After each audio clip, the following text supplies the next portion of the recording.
So today I spent a good while talking to a buddy of mine who's a pretty prominent leader at a giant mega church, and we discussed a lot of his concerns and my concerns and observations and just a lot of stuff. I'm gonna tell you guys something. We have produced in the modern American body a church that doesn't have feet or legs or arms. All we've got is a really pretty face. I'm very concerned for this next generation because we've used evangelism to bring these people in, and we've used, all these wonderful tools and these modern techniques. And, we got churches that have, twice as many people on their tech teams, their design teams, as they do on their pastoral teams. And where we put our money, that's where our heart's at. And so we've created an entertainment-driven, me-first, small-minded culture. We've created a worldly culture in the church. And we've not let pastors do their job to go out and disciple the people. Because when they do that, it is unappealing. And most importantly, and it's a very hard term to say, it's unmarketable. Because it's going to push the fringe people away. And we don't want to lose the fringe people. I'm going to tell y'all something. If all you're doing is keeping the fringe people on the fringe, baby, that's not ministry. You got to let them suckers go. And when you let your pastors go out there and do their job, they're the ones who leave the 99 to get the one. Let them go get that fringe person. That's their job.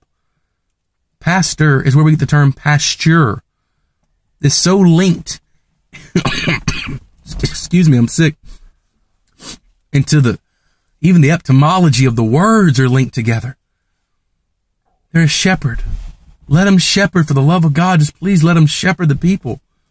Quit shoving them in little rooms to have classes with 6 or 7 people while you preach to thousands. Quit shoving them into little bitty positions where they can do a flow or they can do a prayer or they can do. Quit shoving them down. I'm not saying they got to preach and they got to teach every Sunday or Wednesday. I'm not saying they got to do that at all. What I'm saying is make them available to your congregation. Quit acting like service is the new discipleship. Service is just the new works. Service is the new law. If I'm not in your church serving, I can't get raised up. What if I'm a single mom? What if I'm a dad of 4 who works and is in ministry? When do I get ministered to? Oh, well, we've got 1 service a week for that. You think that 1 service a week is enough? You must be out of your ever-loving mind. Unleash your pastors, not your evangelists. You've already done that, and it's wonderful. Your prophets and your apostles, they're coming up soon. Your teachers, you always got to keep them on point. Absolutely. But your pastors will raise all these people up, and they will jettison them into culture and overturn our world. But if you jettison these people into culture before they have been discipled, that is what I'm talking about when I say a church with no legs. We're sending people out there with a worldly structure to overcome the world with the gospel. They can't do it because the world isn't stupid. The world isn't fooled by that trick. Let your pastors pastor, man. Quit holding them back. Quit shoving them down. Let them get out there. I don't care if they got scars. I don't care if they're not attractive. I don't care if they're not eloquent. Who cares? Neither was a lot of the people that God used in the Bible. A lot of them were absolutely jacked up. But those were the vessels. It's not polished vessels. It's broken vessels. Let them get loose. I promise you. You're going to lose people and you're going to lose money. But you're going to gain the kingdom. Because when you put the kingdom first, everything else follows it. And those fringe people that you're scared about who are walking out the exit wound, the back door of your church, that's who's designed to catch them. You wonder why you can't catch them. Mega churches keep calling people and they keep holding seminars. They call me sometimes, which is crazy. How do we stop this back door of the church?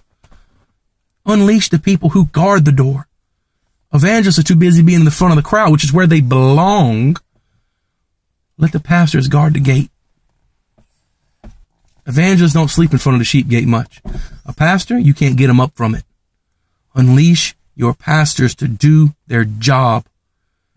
And watch the church be revolutionized. You're running out of time because the season's almost up. And prophetically, it's going to be a new season soon. And we have squandered and squashed the pastor so strong. And when I say pastor, I mean the pastoral heart of a servant who shepherds. We have pushed them down so long that we are about to miss that season. And we are about to shove a whole new crop of amazing, anointed, gifted people who have never been mentored out into the world. And when they fall flat on their face, when they destroy the entire image of the church, we have nobody to blame but ourselves. Because we wouldn't let them be discipled, because that's not marketable.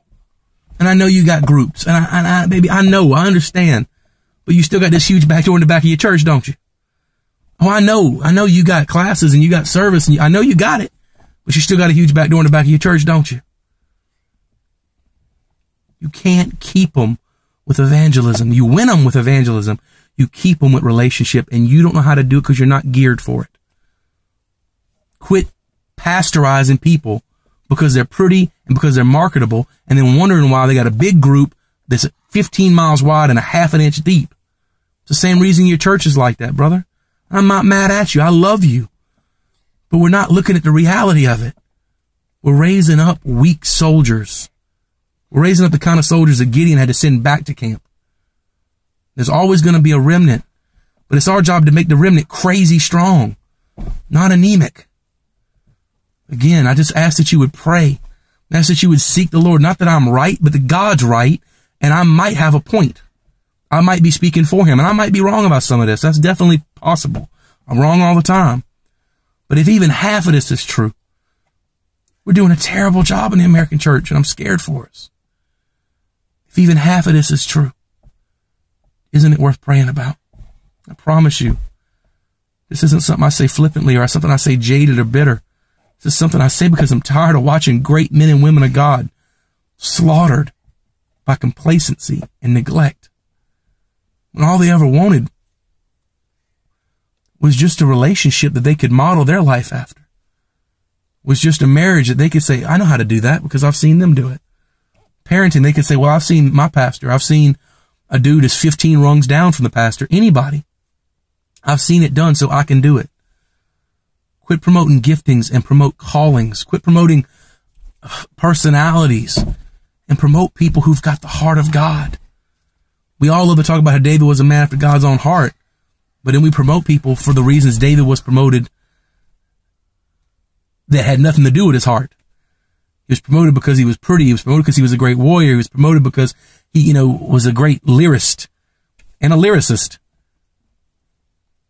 It was his heart that God wanted. It was his talents that Saul wanted. Don't be a Saul. I hope this makes sense, guys. I love y'all.